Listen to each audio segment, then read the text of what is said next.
Hi friends, ಎಲ್ಲರೂ ಹೇಗಿದ್ದೀರಾ? ನಾನು ನಾಡಿದ್ದು ಗುರುವಾರ ಅಮಾವಾಸ್ಯೆಗೆ ನಿಮಗೆ ಈ ರೀತಿ ಏನಾದರೂ ಪ್ರಾಬ್ಲಮ್ ಆಗ್ತಿದ್ರೆ ಇದೊಂದು ರೆಮಿಡಿನ ಮಾಡಿ ನೋಡಿ. 48 ದಿವಸದೊಳಗೆ ನಿಮಗೆ ರಿಸಲ್ಟ್ ಅನ್ನೋದು ಬರುತ್ತೆ. ನನಗೇನು ಪ್ರಾಬ್ಲಮ್ ಆಗ್ತಿತ್ತು, ನಾನು ಏನು ಮಾಡಿದ್ದೀನಿ ಅಂತ ಹೇಳ್ತೀನಿ. ಇದು ಶುಕ್ರವಾರ ಮಾಡಿರೋಂಥ ವಿಡಿಯೋ. ನನಗೆ ಅಪ್ಲೋಡ್ ಮಾಡೋದಕ್ಕಾಗಿರಲಿಲ್ಲ, ಇವತ್ತು ಅಪ್ಲೋಡ್ ಮಾಡ್ತಾ ಇದ್ದೀನಿ. ಫ್ರೆಂಡ್ಸ್, ಏನು ಅಂತಂದರೆ ನಾನು ಮನೆ ಸ್ವಲ್ಪ ಬಟ್ಟೆ ಹೊಲಿತಿರೋ ಜಾಗನ ಸ್ವಲ್ಪ ಚೇಂಜ್ ಮಾಡಿದೆ. ಯಾಕಂದರೆ ಮನೆಯಲ್ಲಿ ಬಟ್ಟೆ ಹೊಲಿತಿರೋದ್ರಿಂದ ಸ್ವಲ್ಪ ಜಾಗದ ಅಭಾವ ಇದ್ದಿದ್ದರಿಂದ ನನಗೆ ಮಿಷನನ್ನು ಬೇರೆ ಕಡೆ ಚೇಂಜ್ ಮಾಡಿದೆ. ಅಲ್ಲಿ ಇಟ್ಮೇಲೆ ನಾನು ಬಟ್ಟೆನೂ ಚೆನ್ನಾಗಿ ಹೊಲಿತಾ ಇದ್ದೀನಿ, ಬಟ್ಟೆನೂ ತುಂಬ ಬರ್ತಾ ಇದೆ.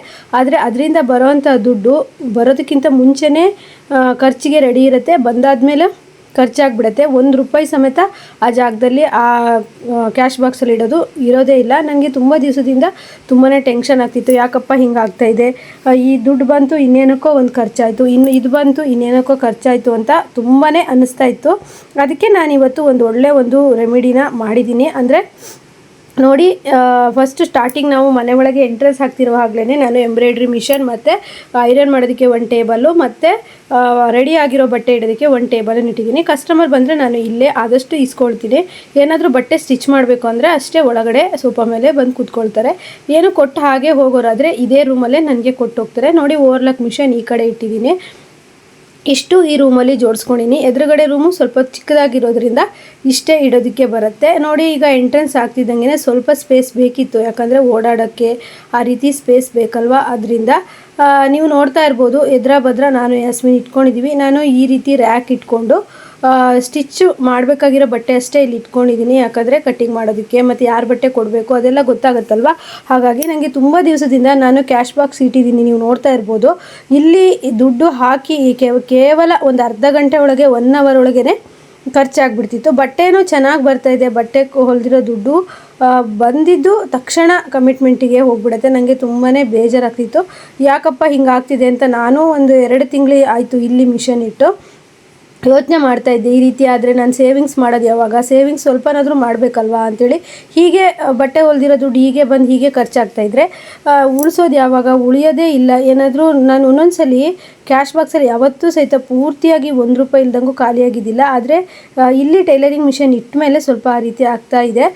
ಇವತ್ತು ನೋಡಿ, ನಾನೊಂದು ಹಳದಿ ಬಟ್ಟೆನ ಈ ರೀತಿ ತೊಗೊಂಡಿದ್ದೀನಿ. ನಿಮ್ಮ ಹತ್ರ ಹಳದಿ ಬಟ್ಟೆ ಇಲ್ಲ ಅಂದ್ರೂ ಸಹಿತ ನೀವು ಬಿಳಿ ಬಟ್ಟೆಗೆ ಅಥವಾ ಹೊಸ ಕರ್ಚಿಪ್ ಬಿಳಿದಾದರೂ ಆಗಿರ್ಬೋದು, ಅದಕ್ಕೆ ನೀವು ಹಳದಿಯನ್ನು ಹಾಕಿ ನೆನೆಸ್ಬಿಟ್ಟು ಬಿಸಿಲಲ್ಲಿ ಒಣಗಿಸ್ಬಿಟ್ಟು ಈ ರೀತಿ ಮಾಡ್ಕೊಂಡು ರೆಡಿ ಮಾಡ್ಕೊಬೋದು. ಇದಕ್ಕೆ ನಾನು ಒಂದು ಅರಿಶಿಣದ ಕೊಂಬು ಈ ರೀತಿ ಒಂದು ತಗೊಳ್ಳಿ. ನೆಕ್ಸ್ಟು ಪಲಾವ್ ಎಲೆಯಲ್ಲಿ ಓಂ ಶ್ರೀ ಮತ್ತು 786 ಅಂತ ಬರೆದು ಮಹಾಲಕ್ಷ್ಮಿಯೇ ನಮಃ ಅಂತ ಬರೆದಿದ್ದೀನಿ. ಈ ರೆಮಿಡಿನ ಮಾಡಬೇಕು 48 ದಿವಸ. ಮತ್ತು ಒಂದು ಗೋಲ್ಡ್ ಕಾಯಿನು, ಚಿನ್ನದ ಪೀಸ್ ಹಾಕಬೇಕು ಅಂತಾರೆ, ಚಿನ್ನದ ಪೀಸು ಬೇಡ ಅಂದ್ಬಿಟ್ಟು ಗೋಲ್ಡ್ ಕಾಯಿನೇ ಹಾಕ್ತಾಯಿದ್ದೀನಿ. ನಾನು ಆದಷ್ಟು ಗೋಲ್ಡ್ ಕಾಯಿನ್ ಹಾಕ್ತೀನಿ. ಮತ್ತು ಒಂದು ಅಡಿಕೆ ಲಕ್ಷ್ಮೀ ಸ್ವರೂಪ ಅಂತ ಹೇಳ್ತಾರೆ. ಹಾಗೆ ಅಷ್ಟು ಲಕ್ಷ್ಮಿಗೆ ಒಂದು ಇಷ್ಟವಾದ ವಸ್ತು ಅನ್ಬೋದು. ಆದರೆ ಪಲಾವ್ ಎಲೆಯಲ್ಲಿ ಮಾತ್ರ ತುಂಬಾ ಒಂದು ಒಳ್ಳೆ ರೆಮಿಡಿ ವರ್ಕ್ ಆಗುತ್ತೆ. ಇದನ್ನು ನೀವು 48 ದಿವಸ ಈ ರೀತಿ ಗಂಟನ್ನು ಕಟ್ಟಿಬಿಟ್ಟು, ಆದರೆ ನೀವು ಪಿಂಗಾಣಿಯ ಒಂದು ಜಾರನ್ನೇ ತಗೋಬೇಕಾಗತ್ತೆ. ಬೇರೆ ಯಾವುದು ಪ್ಲಾಸ್ಟಿಕಲ್ಲಿ ಹಾಕಿದ್ರೆ ನಿಮಗೆ ರಾಹು ದೋಷ ಅನ್ನೋದು ಜಾಸ್ತಿ ಆಗುತ್ತೆ. ಟೈಲರ್ಗಳಿಗೆ, ಪ್ರತಿಯೊಂದು ಕೆಲಸ ಮಾಡೋ ಟೈಲರಿಗೂ ಅಷ್ಟೇ ರಾಹು ದೋಷ ಅನ್ನೋದು ಇದ್ದೇ ಇರುತ್ತೆ. ನಾನು ರಾಹು ದೋಷದ ರೆಮಿಡಿ ಸಮೇತ ಸುಮಾರು ಸಲ ವಿಡಿಯೋ ಹಾಕಿದ್ದೀನಿ. ಹಾಗಾಗಿ ನೀವು ಆದಷ್ಟು ಚಿಕ್ಕದಾದರೂ ಪರವಾಗಿಲ್ಲ, ಆನ್ಲೈನಲ್ಲಿ ಸಿಗುತ್ತೆ. ಪಿಂಗಾಣಿದು ಉಪ್ಪಿನಕಾಯಿ ಜಾಡಿ ಆದರೂ ಪರವಾಗಿಲ್ಲ. ನೀವು ಇಷ್ಟು ದೊಡ್ಡ ಜಾಡಿಯಲ್ಲೇ ಮಾಡಬೇಕು ಅಂತ ಇಲ್ಲ, ಚಿಕ್ಕದು ಪಿಂಗಾಣಿ ಜಾಡಿ ಆದರೂ ಪರವಾಗಿಲ್ಲ. ಇಲ್ಲ ಅಂದರೆ ನೀವು ಕಪ್ಪುದು ಚಿಕ್ಕ ಮಡಿಕೆಯಲ್ಲಿ ಸಮೇತ ಮಾಡ್ಬೋದು ಚಿಕ್ಕದು.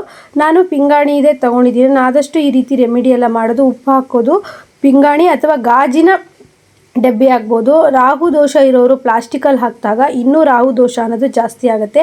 ಈ ರೆಮಿಡಿನ ನೀವು ಪ್ಲಾಸ್ಟಿಕ್ ಬಾಕ್ಸಲ್ಲಿ ಏನಾದರೂ ಹಾಕಿ ಮಾಡಿದ್ರಿ ಅಂದರೆ ಇದು ಉಲ್ಟಾ ಹೊಡೆಯುತ್ತೆ, ಅಂದರೆ ಅಪೋಸಿಟ್ ಆಗಿಬಿಡತ್ತೆ. ಈ ಬೇಡ, ನೀವು ಗಾಜಿನ ಒಂದು ಡಬ್ಬಿ ಅಥವಾ ಈ ರೀತಿ ಪಿಂಗಾಣಿ ಡಬ್ಬಿ ಈ ರೀತಿ ಉಪ್ಪನ್ನು ತಗೊಳ್ಳಿ. ಗಂಟು ಮುಳುಗೋ ಅಷ್ಟು ಉಪ್ಪನ್ನು ತಗೊಂಡು ಹಾಕಿಬಿಡಿ. ಇದನ್ನು ನೀವು 48 ದಿವಸ ಅದೇ ನಾನು ಕ್ಯಾಶ್ ಬಾಕ್ಸ್ ಇಡ್ತೀನಲ್ಲ ಅದ್ರ ಮೇಲ್ಗಡೆನೇ ಇಡ್ತೀನಿ, ನಾನು ತೋರಿಸ್ತೀನಿ. ಹಾಕಿ ಇಟ್ಬಿಡಿ.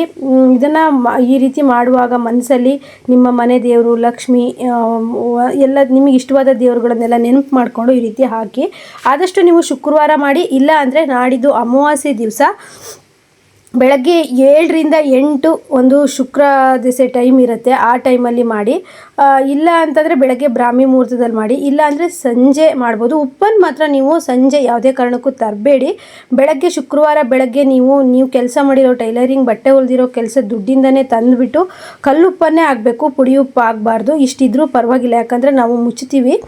ಇದನ್ನು ಮುಚ್ಚೋದ್ರಿಂದ ಒಂದು ನಿಮಗೆ ಎಲ್ಲಿಂದಾದರೂ ಈ ತುಂಬ ಬೇಡದೇ ಇರೋ ಖರ್ಚಾಗ್ತಿರೋ ದುಡ್ಡು ನಿಲ್ಲತ್ತೆ, ತುಂಬಾ ವರ್ಕ್ ಆಗುತ್ತೆ ಅನ್ಬೋದು ಈ ರೆಮಿಡಿ. ಫಾಲೋ ಮಾಡಿ. ಹಾಗೆಯೇ ನಾನು ಟೈಲರಿಂಗ್ ಮಿಷನಿಗೂ ಸಹಿತ ಕೆಂಪು ಬಟ್ಟೆಯಲ್ಲಿ ಕೆಲವೊಂದು ವಸ್ತುಗಳನ್ನು ಹಾಕಿ ಕಟ್ಟಿರೋದನ್ನು ಸಹಿತ ಕಟ್ಟೋದು ಸಮೇತ ಹೇಳಿದ್ದೇನೆ ಹಿಂದಿನ ವಿಡಿಯೋದಲ್ಲಿ. ಅದ್ರ ಬಗ್ಗೆನೂ ಹೇಳ್ತೀನಿ. ವಿಡಿಯೋಕ್ಕೊಂದು ಲೈಕ್ ಕೊಟ್ಟು ನೋಡಿ, ಹಾಗೆ ಸ್ಕಿಪ್ ಮಾಡ್ದಿರೋ ನೋಡಿ ಈ ರೀತಿ ಮುಚ್ಚಿಬಿಡಿ.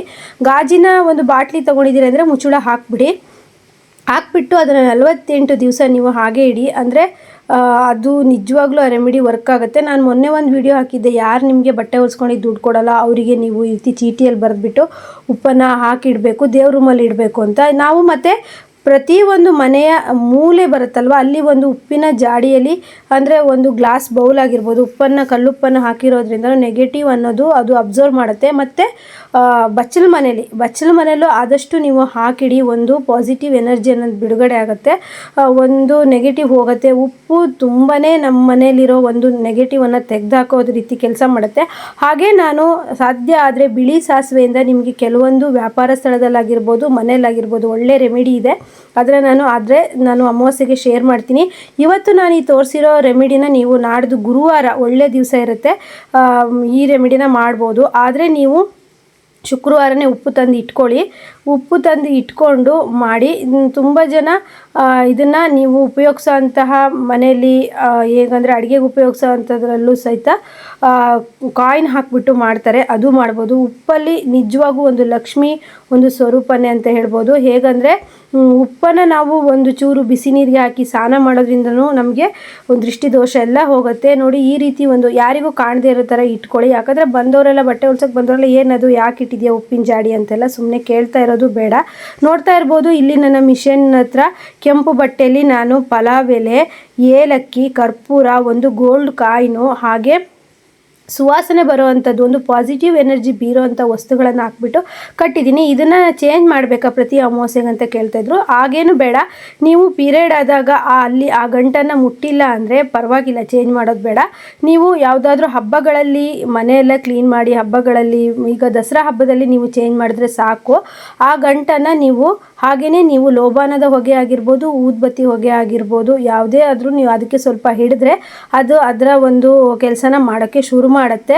ಹಾಗೆ ಫ್ರೆಂಡ್ಸ್, ಈ ರೀತಿ ನಿಮ್ಗೆ ಏನಾದರೂ ಬಂದಿರೋ ದುಡ್ಡು ಕೈಯಲ್ಲಿ ನಿಲ್ತಾ ಇರೋ, ಕೆಲಸ ಮಾಡಿರೋ ದುಡ್ಡು ಆಗಿಂದಾಗೆ ಖರ್ಚಾಗ್ತಿದೆ. ಈ ಯಾರೋ ಕಸ್ಟಮರ್ ದುಡ್ಡು ಕೊಟ್ಟರು, ಕೊಡೆ ಇಲ್ಲೊಂದು ಸ್ವಲ್ಪ ನಂಗೆ ಖರ್ಚಿದೆ ಅಂತ ಮನೆಯವ್ರು ಇಸ್ಕೊಂಡ್ರು, ಮಕ್ಳು ಇಸ್ಕೊಂಡ್ರು, ಅದಕ್ಕೆ ಖರ್ಚು ಮಾಡಿದೆ ಇದಕ್ಕೆ ಖರ್ಚು ಮಾಡಿದೆ ಅಂದರೆ ಕೆಲಸ ಮಾಡೋಕ್ಕೆ ಬೇಜಾರಾಗ್ತಾ ಇರುತ್ತಲ್ವ. ಹಾಗಾಗಿ ನಾ ಹೇಳೋದು, ನೀವು ದುಡ್ದಿರೋ ದುಡ್ಡಲ್ಲಿ ಸೇವಿಂಗ್ ಮಾಡಬೇಕು, ಬಂಗಾರ ತಗೋಬೇಕು, ಬಟ್ಟೆ ತಗೋಬೇಕು ಅಂತ ಆಸೆ ಇದ್ದರೆ ಇವತ್ತು ನಾನು ಈ ಹೇಳಿರೋ ಟಿಪ್ಸನ್ನು ಫಾಲೋ ಮಾಡಿ, 48 ದಿವಸ ಫಾಲೋ ಮಾಡಿ ಅಂತ ಹೇಳ್ತಾ ಈ ವಿಡಿಯೋನ ಇಲ್ಲಿಗೆ ಮುಗಿಸ್ತಾ ಇದ್ದೀನಿ. ನೆಕ್ಸ್ಟ್ ವಿಡಿಯೋದಲ್ಲಿ ಮತ್ತೆ ಬರ್ತೀನಿ. ಲೈಕ್ ಮಾಡೋದನ್ನು ಯಾರು ಮರಿಬೇಡಿ. ಓಕೆ ಫ್ರೆಂಡ್ಸ್, ಬಾಯ್.